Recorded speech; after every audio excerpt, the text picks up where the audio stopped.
the world. I'm going to take this last question and then I'm shutting this thing down. I'm up here on a vacation now, and you're going to see me vacating a lot more.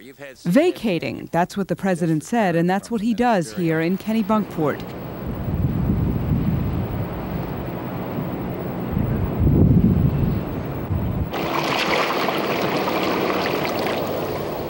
Just after sunrise, the presidential motorcade slips through the empty town. The first duffer meets his family, including Barbara and daughter Dorothy, for a round of golf. I thought maybe you weren't going to be allowed in. 6:30, it's only 6:10.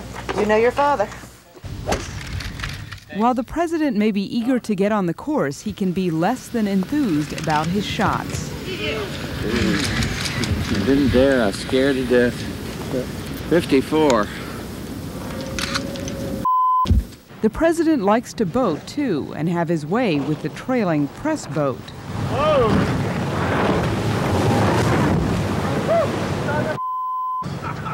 And of course, the president makes announcements here that affect the world. To further the economic reforms, I can tell you that I made a decision today to lift the hold that we have had on the various economic programs that I think will clearly benefit the Soviet Union. And that's why reporters come to Kennebunkport, and that's why we're here, to cover the president. But first, we have to find him.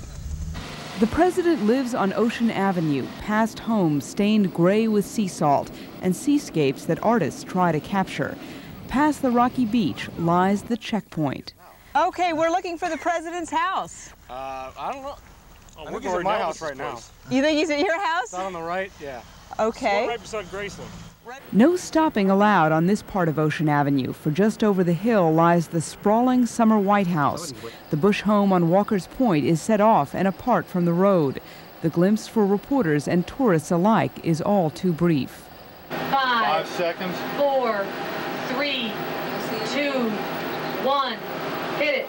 A mile down the road at White House press headquarters in this 80-year-old inn, there is plenty of electronic equipment and plenty of correspondence with that summer White House look.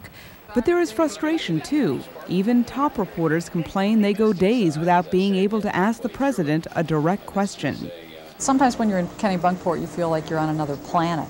George Bush could be on Mars for all the time sometimes that we were able to see him. But all the correspondents here seem to end their reports the same way.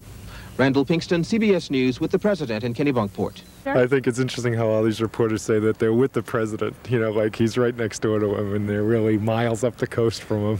While residents know you rarely see the president, tourists flock here. In downtown Kennebunkport, we found lots of people who came here just because this is George Bush's vacation home. But we couldn't find anyone who'd actually seen the president. We are now in downtown Kennebunkport. They come in trolleys to look at the president's church and the quaint downtown where in the old days George Bush would occasionally shop. Now the tourist shop for presidential ashtrays, masks, and coffee mugs. For those who live here, the presidential presence is an occasional problem. It's harder to get on the golf course, I guess, when he's around. But for others, it's a boon just to be near the president. Lauren Libby runs a presidential souvenir shirt stand. She's even gotten invited to a barbecue at the Bush home. What do you have there? That's an unusual picture of the president. Well, I got a picture of him with a Coors Light, a hot dog, and a hamburger. Do you think most people here really like him, or do they resent the crowds? I would have to say the majority of the people absolutely adore him. Adore him. When he comes into town, or he's on his boat, we all applaud him. We're a very small community and a very proud community. Libby says there are 3 reasons to visit Kennebunkport: the president, the lobster, and the sunshine. We told you about the president. As for the lobster, they are sold just about everywhere. Even McDonald's has lobster sandwiches. And the sun does shine on this vacation spot. And in the month of August, the world spotlight shines on this tiny town where the leader of the free world unwinds. And so that's a little view of Kennebunkport. So as reporters up here say, reporting with the president from Kennebunkport, I'm Esme Murphy for Dimension.